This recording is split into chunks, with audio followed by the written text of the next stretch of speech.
Hi everyone, today in Integrated Math 2, we're going to go over Chapter 3, Lesson 1. Here are the objectives. Make sure you write them down in your notes. Just in case you need a reminder on the FOIL method, here it is. And this is when you're multiplying binomials. Make sure it's not trinomials, it's only for binomials. The zero product property is just a reminder.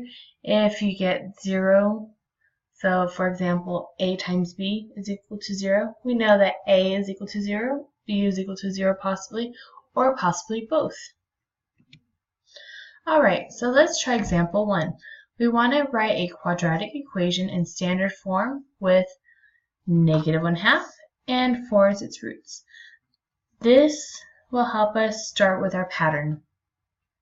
So we have x minus, and don't forget, -1/2 times x minus 4, and it's set equal to 0.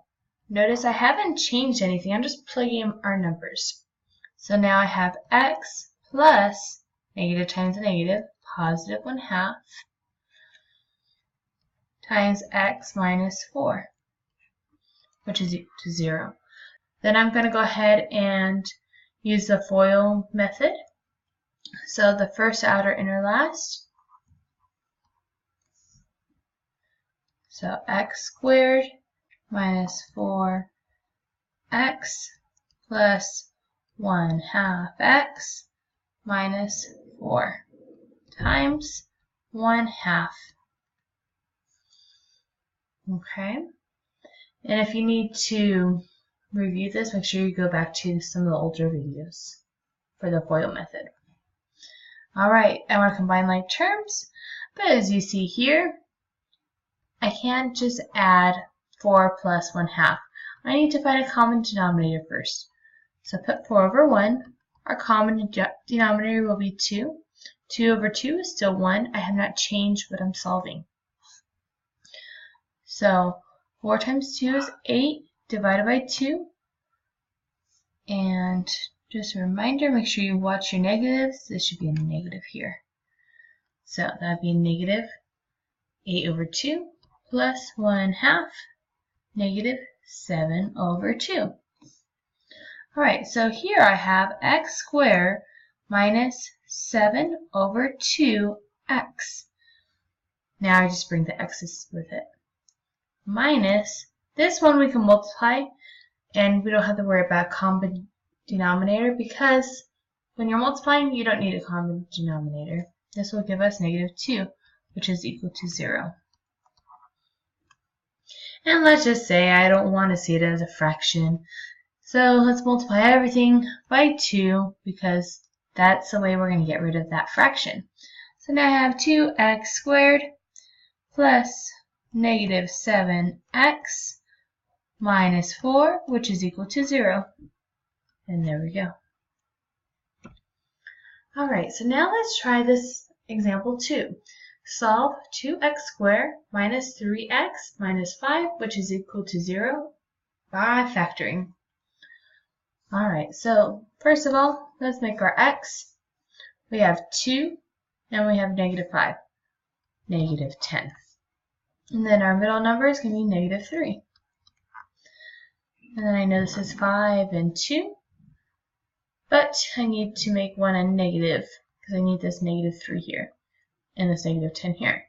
-5 times 2, -10, -5 plus 2 gives us -3.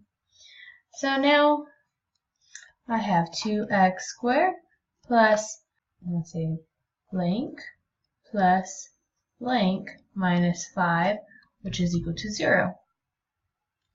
Well, I have this -5.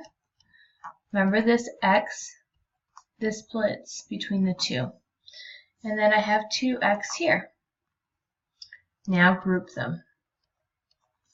Make sure you include the signs when you're grouping them. Alright, so from here, I see I can factor out an x. So I'm going to factor that out. I'm going to say 2x is left minus 5 is left. Oh, but I now see this. Well, that's exactly what I wanted. I could still technically factor out a +1, so I'm going to do that as well. It hasn't changed it, but I have to factor something out of it. So now I have 2x minus 5, which is equal to 0. These two are the same, which is exactly what you wanted. So I have 2x minus 5, and now I have x plus 1. And I'm almost done here, but I need to solve it.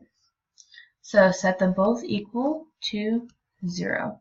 So I'm going to say 2x minus 5 is equal to 0. X plus 1 is equal to 0. Solve for x plus 5 plus 5. 2x is equal to 5. Divide by 2 to both sides. Then you get x is equal to 5 halves. Last one here, minus 1, minus 1. X is equal to -1. Now the last step is just to put in set notation. So if we put in a set notation, the smaller one always goes first. So -1 and 5/2. And we're done. Not too bad.